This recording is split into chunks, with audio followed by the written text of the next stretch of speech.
arts were at the core of an economic development strategy that revitalized the cultural district in downtown Pittsburgh. And today, in the city's East End, the Penn Garfield community is attracting artists and architects with affordable space in an emerging neighborhood between the new Children's Hospital and Bakery Square, Google's home in Pittsburgh. So it's little wonder that Greensburg, Westmoreland County sees similar opportunity in bringing the arts into the heart of the community, thanks to a partnership with Seton Hill University. Once the college on the edge of town, Seton Hill is becoming the university at the heart of Greensburg. And JoAnne Boyle is with us. She's the president of Seton Hill University. Welcome. Good to see you again. Thank you, Bill. It's very nice to be here. Yeah, it was fun to go down to Greensburg earlier this year and get a feel for what's going on, because it's really becoming quite a transformation right there in the heart of town. It is. It's a place, it's a destination. And it used to be a place you drove through without stopping. Now it's a place where you can't resist stopping. I think you were there the night our students did cabaret. And we had packed houses for every night of that show, and the people afterwards spilled out into the town. Restaurants, bars, lively scene. This arts-driven activity didn't just happen, too. It was really by design. It was. We went through a lot of planning and a lot of talking when we finally decided to move down into town from the top of the hill. We had a perch on the top of a beautiful hill in Greensburg, one of 7 hills in Greensburg, and looked down on the town and kind of wrung our hands. As shops closed, as the pedestrian traffic disappeared, and then asked ourselves, is there any way we could be part of what is happening down there? Our mayor had a vision that the arts could be an anchor in downtown Greensburg and something that could attract people back to the city. We already had the wonderful Westmoreland Museum of American Art perched on the top of another hill, and we had the Palace Theater refurbished and reopened, and an old train station brought back to life with a restaurant occupant. 3 corners, we needed a 4th one, and our idea was, why not take our theater program, our music, and our dance into that 4th corner of Greensburg and see what happens.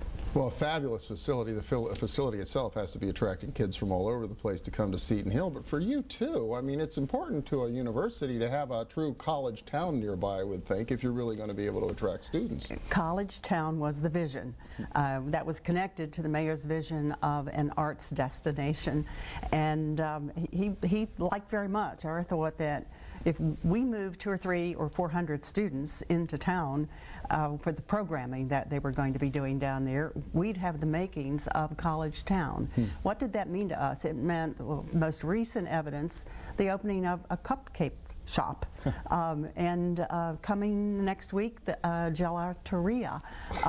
Those are the kinds of businesses that you see in college towns, and here they are arriving in Greensburg about 1 a month. And the place has become fun to walk through. The merchants are actively participating in our special programs that connect them with our students, and we see life every place we look. Is it a pretty busy schedule, too, of performances at the new Performing Arts Center? It is, because we have the musical theater, very popular for audiences. We have classical theater, so the students perform either Shakespeare or some Greek program every year. Brings in the high school students because they're all required to see something like that. And we have dance, very growing in popularity, and then we have a big music program with is associated to a community music program where instruction is given to people from the community ages 4 to 94. Whether it's violin, voice, or the harpsichord, they can come and study it at Seton Hill from 4 to 9 in the evenings. Wow, really cool. So that's the performing arts side, and then what, you took over another old building and for visual arts? Currently we are in something known as the Troutman Annex, a marvelous old, venerable old department store that moved first of all out to the mall when we were mauled, and then later closed and reopened for other purposes. An annex was left empty. We've now occupied a couple of floors of that and rehabbed it to fit our visual arts program. So we have painting, drawing, photography, visual arts of all types going on down there.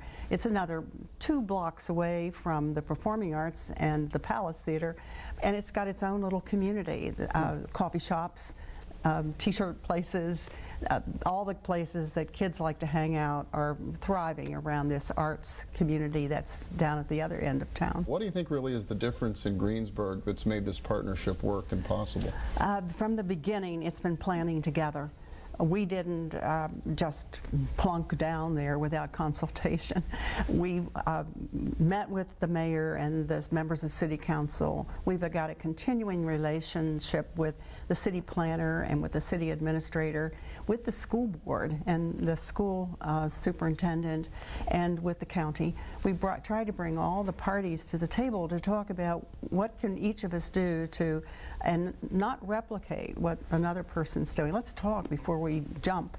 And that pre-discussion period has paid off enormously to us. We've been given a lot of terrific advice about what not to do and what toes not to step on, and how to be alert to the challenges of the community. We could sit up on the hill and say, why aren't they opening that parking lot, or why are they having one-way traffic there, and not be aware of the discussion that was going on in City Hall. Now we know those discussions, and we can be part of helping to solve the problem instead of someone standing on the sidelines being a critic. Wow. Everybody should go check out what's happening and the renewed vitality in Greensburg, and also some really great programming and shows at Seton Hill as well. JoAnne Boyle, thank you so much. Thank you so much, Bill. Yeah. Good to be here. When we return, picturing the city, capturing Pittsburgh's third renaissance with photography. Stay with us.